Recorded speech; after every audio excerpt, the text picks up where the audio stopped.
योगेश्वर कृष्ण ने विषाद में फंसे अर्जुन को गीता का ज्ञान देते हुए जातस्य हि धुरवो मृत्यु कहकर जिसका भी जन्म हुआ है उसकी मृत्यु को अवश्यंभावी बताया।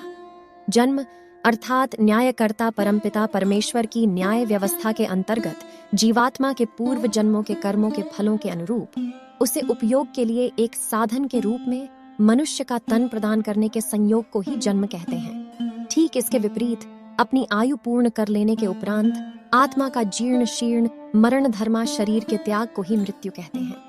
वेद भगवान ने भी मृत्यु ऋषय कहकर स्पष्ट कर दिया कि मृत्यु अवश्यंभावी है, तो मृत्यु पर विजय कैसे प्राप्त की जा सकती है। मृत्यु पर विजय को समझने के लिए हमें पहले यह समझना होगा कि मृत्यु किसकी होती है, हम कौन हैं और क्या हम मरण धर्मा हैं।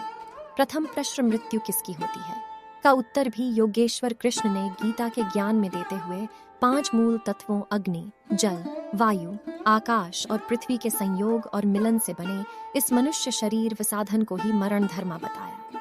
साथ ही साथ नैनम छिंदंती शस्त्राणि नैनम दहति पावक कहकर कृष्ण ने आत्मा को अजर अमर नित्य और अविनाशी बताया। यजुर्वेद के 40वें अध्याय के 15वें मंत्र में वेद भगवान ने भी आत्मा की अजरता, अमृता और शरीर के मरण धर्मा होने को स्थापित किया है।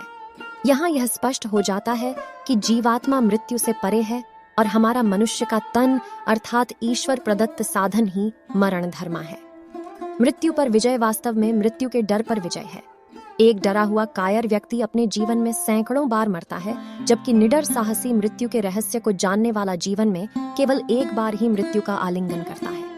पूर्व प्रधानमंत्री भारत रत्न अटल बिहारी वाजपेयी ने अपने काव्य संग्रह मेरी 51 कविताएं में स्पष्ट रूप में लिखा है, कहे ईश्वर मुझे इतनी शक्ति देना कि अंतिम दस्तक पर स्वयं उठकर कपाट खोलूं और मृत्यु का आलिंगन करूं। योगेश्वर कृष्ण ने भी गीता का ज्ञान देते हुए मृत्यु को परिधान परिवर्तन की संज्ञा दी है। जैसे हम प्रतिदिन नहाकर नए वस्त्र पहनकर प्रसन्न होते हैं, वैसे ही मृत्यु के उपरांत इस जीवात्मा के पूर्व कर्मों के आधार पर मिलने वाले नए शरीर व साधन की प्राप्ति के लिए हमें शोक नहीं करना चाहिए, अपितु नए साधन की प्राप्ति के लिए हमें प्रसन्न होना चाहिए। वेद भगवान ने भी अनेकों स्थानों पर मृत्यु का शोक न करने की या मृत्यु से ऊपर उठने की प्रेरणा दी है। जैसे अथर्व वेद में त्वां मृत्युर्दयता मां प्रमेष्ठा कहकर बताया कि मृत्यु तेरी रक्षा करे और तू समय से पूर्व न मरे। अथर्व वेद में ही उत्तवा मृत्युर्पि परम कहकर वेद भगवान ने संदेश दिया, हे जीवात्मा मैं मृत्यु से तुझको ऊपर उठाता हूँ, मृत्यु मां पुरुषवधि कहकर वेद ने संदेश दिया कि हे मृत्यु तू पुरुष को समय से पूर्व मत मार। अब प्रश्न उठता है कि मनुष्य किस प्रकार मृत्यु के डर से विजय पाए और मृत्युंजय हो जाए। मृत्युंजय मंत्र की व्याख्या करते हुए जब हम खरबूजे की उपमा देते हैं और उसकी सुगंधि के चारों ओर फैल जाने की बात करते हैं, तो हमें यही संदेश मिलता है कि मनुष्य के रूप में अपने इस सीमित जीवन काल में ईश्वर प्रदत्त साधन मनुष्य के तन का उपयोग करते हुए ऐसे सुंदर यज्ञ परोपकार के सत्कर्म करें जिससे हमारी सुगंधि यश चारों ओर फैल जाए, और फिर चाहे मृत्यु के उपरांत हमारा भौतिक शरीर रहे या न रहे, परंतु हमारा यश रूपी शरीर सदा सर्वदा के लिए अमर हो जाए तथा हमारे चले जाने के बाद भी जनमानस में हमारे कर्मों विचारों के माध्यम से हमें जीवित रख सके। वैसे भी शतपथ ब्राह्मण में अमृतत्व की व्याख्या करते हुए कहा है कि जिसको उस परम ज्योति के दर्शन हो जाते हैं, अर्थात जो जीवात्मा उस सर्व अंतर्यामी परमात्मा को अपने ही अंदर आत्मसात कर लेता है वह अमर हो जाता है, या जो मरण धर्मा अपनी समस्त कामनाओं को पूर्ण कर लेता है।